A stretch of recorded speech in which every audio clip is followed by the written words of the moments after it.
අදත් එහෙනම් අලුත් වීඩියෝ එකක් අරගෙන ආවා අලුත් පාඩමක් ගැන සාකච්ඡා කරන්න කාලෙකින්. එතකොට අද සාකච්ඡා කරන්න බලාපොරොත්තු වෙන පාඩම තමයි බැද්දේගම. බැද්දේගම. හරි. එතකොට මේ බැද්දේගම පාඩම ගත්තාම මේ බැද්දේගම පාඩමට පාදක වෙච්ච යම්කිසි කතාවක් තියෙනවා. ඉස්සෙල්ලා අපි මේ කතාව ගැන සාකච්ඡා කරලා බැද්දේගම කතාව පිළිබඳව සාකච්ඡා කරමු. හරි. එතකොට බැද්දේගම ගත්තාම මේ පොත ලියුනේ කොහොමද? පොතේ කතුවරයා කවුද? මොන වගේ සිද්ධියක්ද මේ පොත ලියවෙන්න පාදක උනේ කියලා ඔන්න ඔය කාරණා කීපයක් තියෙනවා. ඒ කාරණා ගැන සාකච්ඡා කරලා අපි ඊට පස්සේ බැද්දේගම කතාවේ මොකද වෙන්නේ කියලා සාකච්ඡා කරමු. හරි.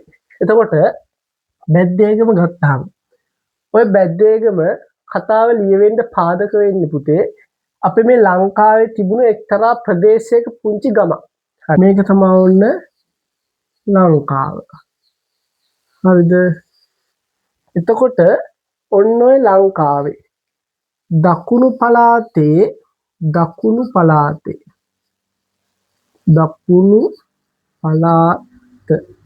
මෙන්න මේ දකුණු පළාතේ තිබ්බ දිස්ත්‍රික්කයක් හම්බන්තොට. ඔය හම්බන්තොට දිස්ත්‍රික්කයේ තිබ්බ පුංචි ගමක්. ඒ ගමේ නම තමයි බැද්දේගම. අන්න.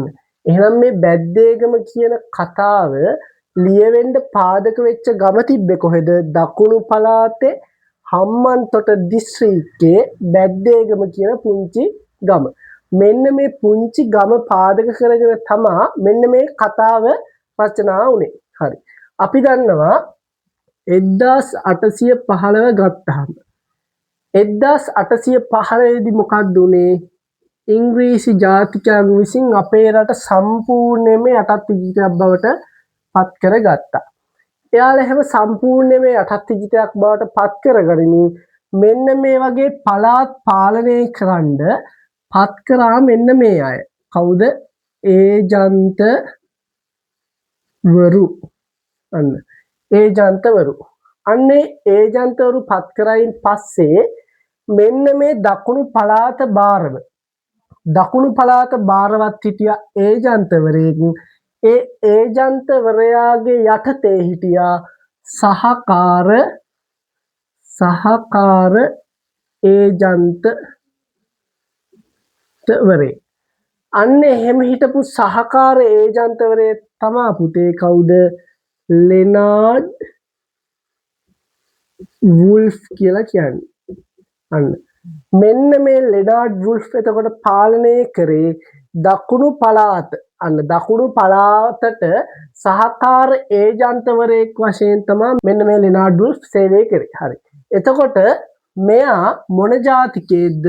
මෙයා ඇවිල්ලා එංගලන්ත ජාතිකයෙක්. හරි. මෙන්න මේ ලෙනාඩ් වුල්ෆ් එංගලන්ත ජාතිකයෙක්. මෙයා එංගලන්තේ ඉඳන් ඇවිල්ලා මෙන්න මේ දකුණු පළාතේ සහකාර ඒජන්තවරයෙක් වශයෙන් කටයුතු කරා. අන්න එතකොට තමයි එයා දකින්නේ මෙන්න මේ බැද්දේගම කියන පුංචි ගම. අන්න ඒ ගම දැකලා මෙයා නැවත එංගලන්තයට යනවා 1911 දී. 1911 දී එංගලන්තයට ගිහිල්ලා ආයේ 1913 දී මෙන්න මේ බැද්දේගම කියන ගම පාදක කරගෙන මෙයා ලියනවා පොතක්. මොකද්ද? Village in the Jungle. එහෙනම් Village in the Jungle කියන පොත රචනා කරේ මෙන්න මේ ලෙනාඩ් වුල්ෆ් කියන සහකාර ඒජන්තවරයා. හරි. දැන් එතකොට Village in the Jungle කියන පොත රචනා කරලා තියෙන්නේ මොන භාෂාවෙන්ද? ඔය පුදුම ප්‍රශ්න තමයි අහන්නේ නේ. ඉංග්‍රීසි මිනිහෙක් ලියන එකයි සිංහලෙන් ලියනවනේ නේ. එහෙනම් Village in the Jungle කියන පොත රචනා කරේ ඉංග්‍රීසි භාෂාවෙන්.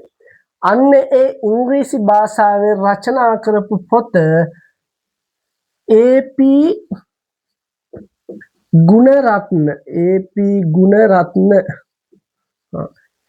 ගුණරත්න මහත්තයා මොකද කරේ? සිංහලට අනුවර්තනය කරා. අන්න.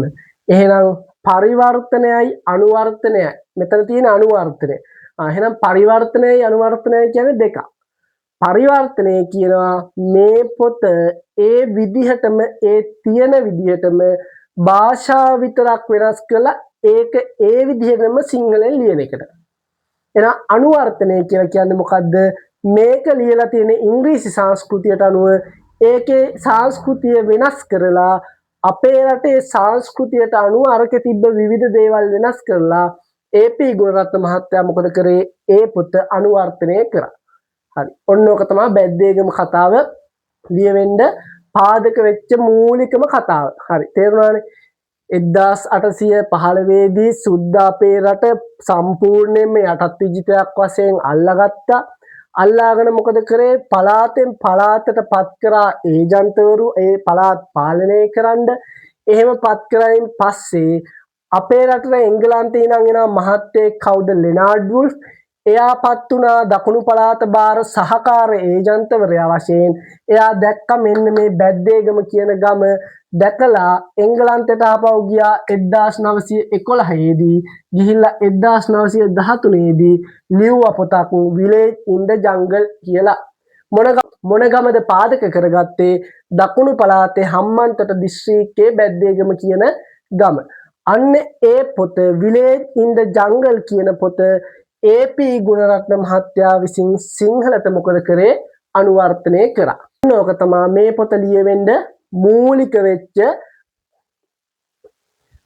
වෙච්ච කතාව. හරි. එහෙනම් ඔන්න ඕක හොඳට මතක තියාගන්න. ඕක මතක තියාගෙන අපිට ඉස්සරහට බැද්දේගම කියන කතාව පිළිබඳව සාකච්ඡා කරන්න පුළුවන්.